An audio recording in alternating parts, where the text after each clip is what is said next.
دل دے اندر وسن والا مالک یہ مہمان نہیں ہوندا تے چوکھا رزق بھی جوڑ لئیے تے بانج نصیبوں کھان نہیں ہوندا۔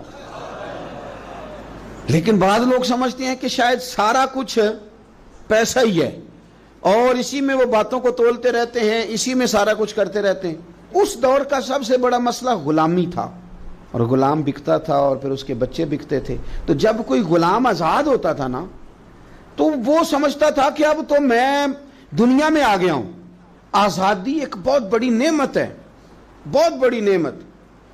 بندہ جب آزادانہ گھومتا ہے نا، دیر کے بعد ایک قول پڑھا حضرت علی کا، شاید پہلے پڑھ لیتے تو کچھ سوچیں اور ہوتی۔ آپ نے فرمایا تھا اسے مبارک ہو جسے تھوڑے لوگ جانتے ہیں، اسے مبارک ہو۔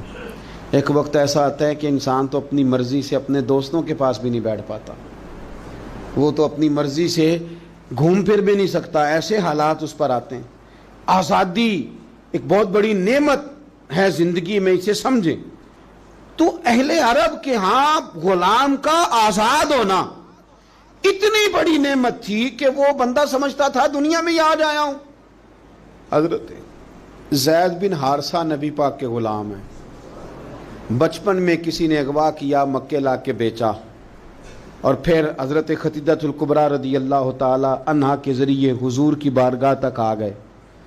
ان کے والد اور چچا اور ایک روایت میں ان کا بھائی پیسے لے کے حضور کی بارگاہ میں آئے، کہا ہمارا بیٹا آپ کے پاس ہے، یہ پیسے لے لیں، ہمیں دے دیں، ہم نے لے کے جانا ہے۔ تو نبی کریم صلی اللہ علیہ وسلم نا بات سن کے مسکرائے۔ کچھ مسکراہٹیں بڑی معنی خیز ہوتی ہیں۔